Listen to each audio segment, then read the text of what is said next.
Hey guys, welcome back to my channel. If you're new here, my name is Angelisa, and on this channel we read, discuss, and obsess over books. And today I'm going to be doing a book haul. I have 15 books to haul for you guys that I've kind of accumulated over the past few months.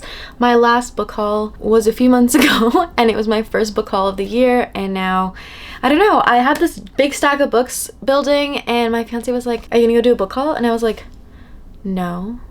But then I was like, you know what? Maybe I should, because you're right. I should do a book haul.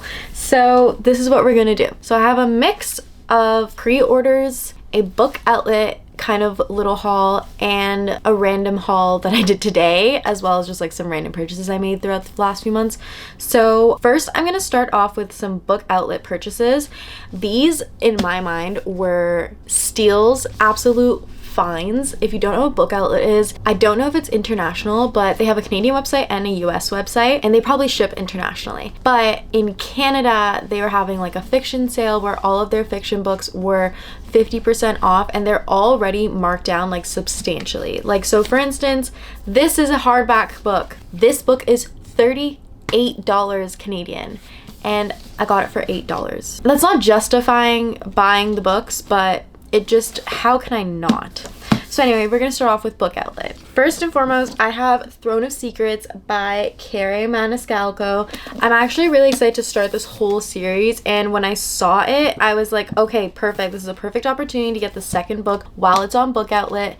I have like a whole list of books that I've kind of like, I've seen them on book outlet before, or I anticipate that they're gonna go on book outlet for some reason, so I'm waiting to purchase them. So anytime I see them, I'm like, okay, this is the time, this is the moment. So when I saw this one, I thought, this is the time, this is the moment. This one I was so surprised to see on book outlet, but I think it's maybe because people are waiting for the paperback. Sally Rooney's new book, Intermezzo, was there, and I was like, okay, it's literally so new. Oops. It's literally so new that like you can hear, you heard that, right? You heard that crack. Again, $29. I think that's the US price. Yeah. And I got it for $8. No idea what this Sally Rooney book is about, but I love that one of the characters' names is Naomi, because that's my middle name. So yeah, was so excited to see this one too. And it actually came in pretty good condition. Like, the only thing about book outlet books is that you're risking them being a little tiny bit damaged.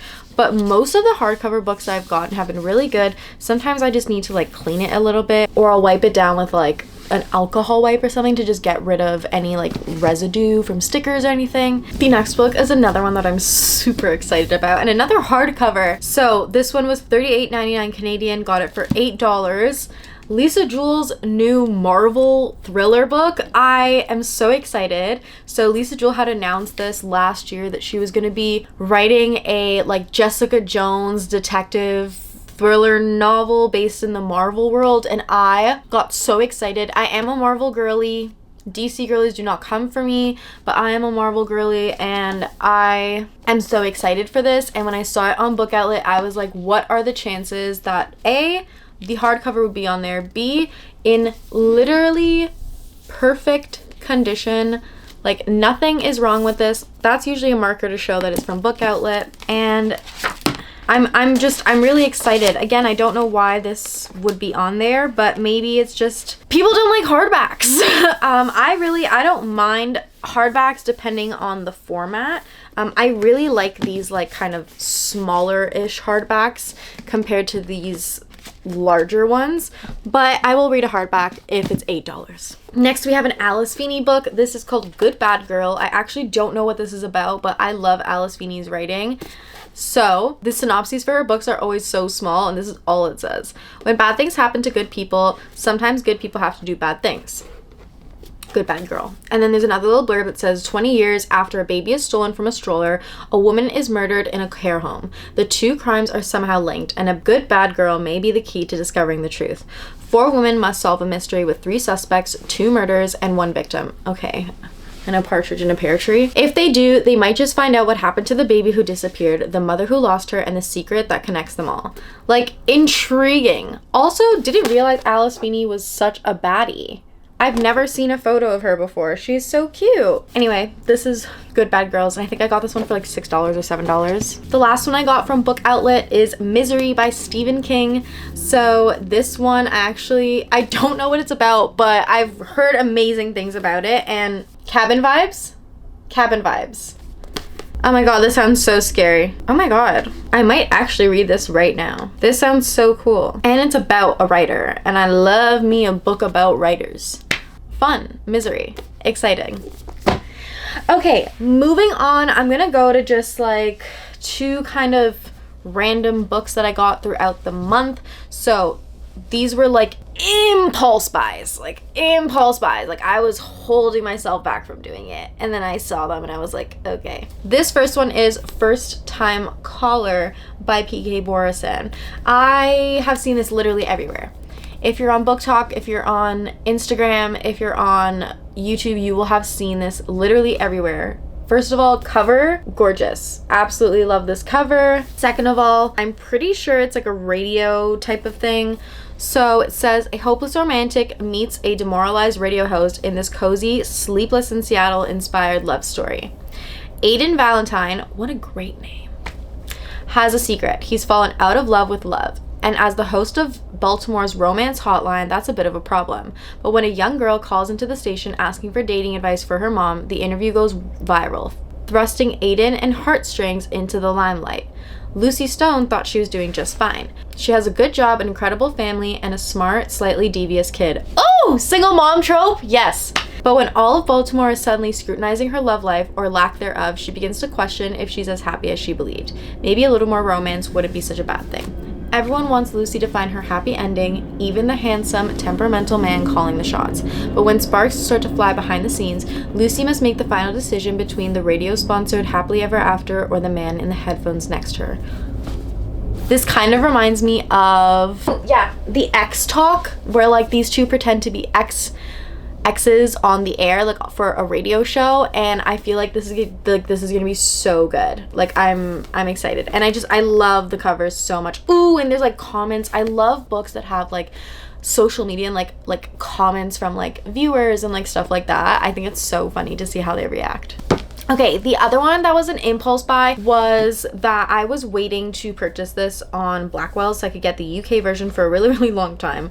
But it's Hexed by Emily McIntire. I've read a few in the series, and I wanted to get Hexed because I've heard that this one is actually really good. I have read Hooked, Scarred, and Wretched, and I still have to read Twisted and Crossed, but I wanted to add this to the collection and make sure that I get the one that is the same size as my other ones, because the US ones are a lot taller, and I don't want those copies because these are the ones that I got, especially because they were cheaper in the UK.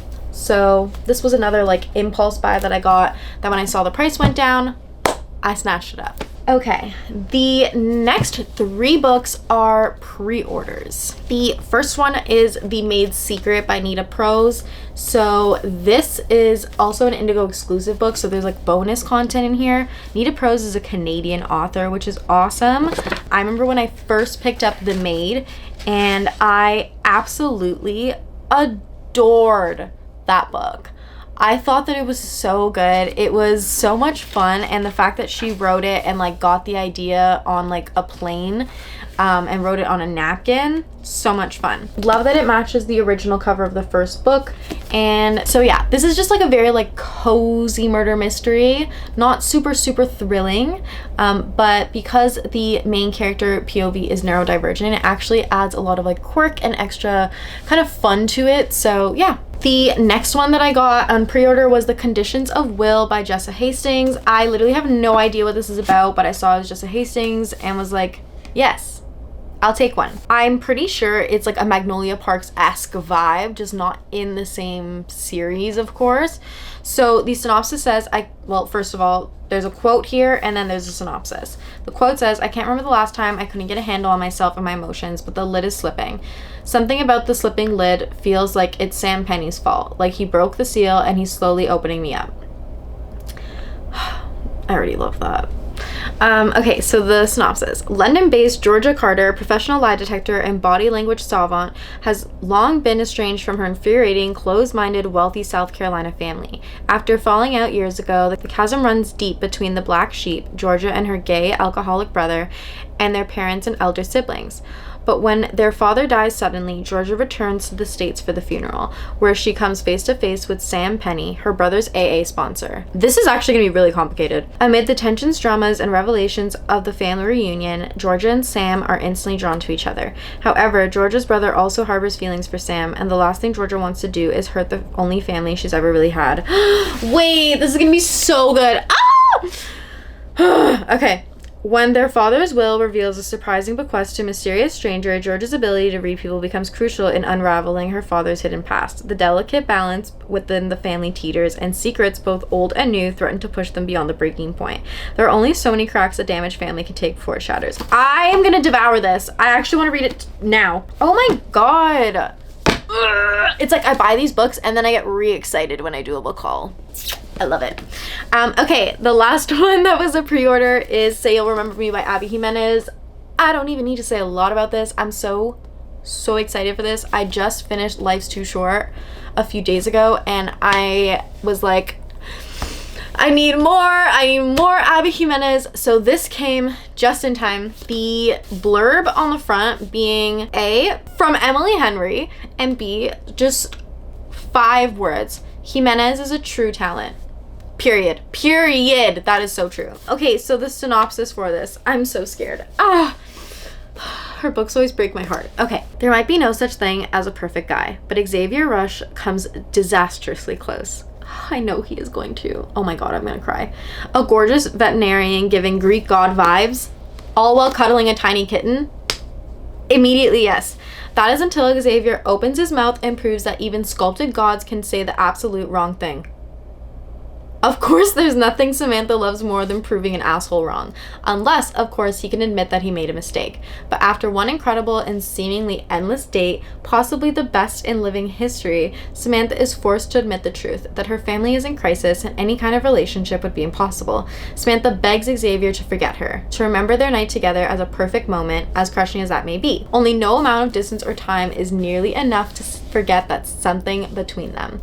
And the only thing better than one single perfect memory is to make a life and even a love worth remembering. I'm so excited. I love Abby Jimenez. There are so many books I want to read right now. I can't do it. I can't do it. I truly can't. I can't do it. No. I'm not gonna be able to do it. Okay.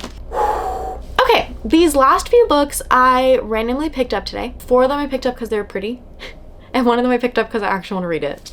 Let's start with the one I actually want to read. First of all, Hello Stranger by Katherine Center.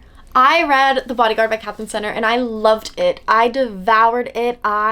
It was so refreshing, and I really did like it. Like, I was so surprised by how much I liked it. So I wanted to pick up Hello Stranger and see if it was just a fluke, if I really like Katherine Center's writing. Because if I do, then like she's gonna be added to my my roster of authors that are like my ride or dies. Also, I love that all of her spines have these like flower designs. I think they're gonna look so cute on a bookshelf next to each other. So yeah. The synopsis for this says, it's all starting to come together for struggling artist Sadie Montgomery. She was just named a finalist in the national portrait competition of her dreams, but when she winds up with a rare but real condition where human faces look like jumbled puzzle pieces, it is, to say the least, not good. With only a few weeks to paint the best portrait of her entire life, Sadie will do anything to reverse her condition and get back to work, but it's anyone's guess when or even if that'll happen. Enter her dog's charming veterinarian. I love veterinarians! Who may or may not be Sadie's daydream fiance, and her bowling jacket wearing, Vespa riding neighbor who she can't seem to stay away from, both vying for her attention and adding to the chaos. It's a lot, but that doesn't mean it's bad, because the truth is, seeing the world differently has its upsides, and love has an undeniable way of giving us courage, and the best way of looking is always with the heart. Yeah, so she can't see faces. Like, she has facial blindness, which I think is such an interesting idea to have in a book where you're falling in love. And I can't wait to see like how it's described, and her writing in general was just really, really, really, really good. So I'm excited. Okay, next we have, I do actually want to read this book. It's a new book in like a series that I'm in the middle of, but the actual copy of this was so pretty that I was like, this is going on display on my shelf next to this whole series. So it's the new book in the like Shatter Me installment. It's Watch Me, and okay, we're just gonna start with this cover is so pretty, and then it goes all the way around, and then the gold sprayed. Oh my god, it's so pretty. Also, really love the random gummy bears. I think it's so cute.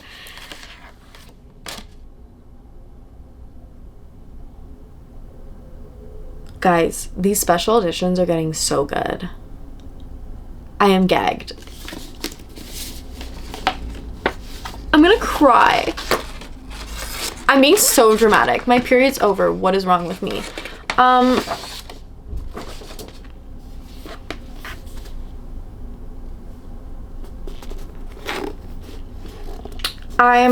That is so pretty. That is so pretty. Oh, I can feel, oh, I need to get back into this series. The Shatter Me series was so good. I read the first like half of the series, like the first installment, and I'm really excited for this. Oh my god, this is so pretty. I'm obsessed. Okay, we're gonna stop because I'm literally gonna cry. But I literally saw this and I was like, I have to pick this up. Like, this is so pretty. Also, it says book 1. So just to be like clear, it's technically a new series, new characters and whatnot, but in the same world, I think. Like, it says a Shatter Me novel. So okay, the last set of books here I have are special edition paperbacks of the Summer I Turned Pretty series. I just thought that this was so pretty that I had to pick them up. So first of all, this is the first book. It has this like holographic type of lettering. It's very interesting. Spine, super pretty. Also, all of like the decals are like raised. They're almost like 3D. And then each of the edges are sprayed to make this like water type of pattern. So these are the other two as well. They are so pretty. Like, when I say the font is just gorgeous. So yeah, I want to put these on display too. I have too many books I want to put on display. Honestly, I feel like I rearrange my bookshelves a lot though, because I always want to put different things on display. So I'm really excited for these, and I might donate my original copies of them because these were just too pretty to give up. And I had originally pre-ordered these, and then I decided to cancel my pre-order because I was like, you know what, I don't need another copy of these books. And then I saw them in person and I was like, wait, these are so gorgeous. I'm kind of obsessed. So they made it in. All right, guys, that is the whole book haul. I really hope you enjoyed watching me talk about how much money I spent on books. I would love to know if you guys have read any of these books, what your thoughts were. I always like to have them hyped up so that when I come across my comments, I remember why I want to read them. Thank you for watching. Don't forget to like and subscribe, and hopefully I'll see you in the next video. Bye.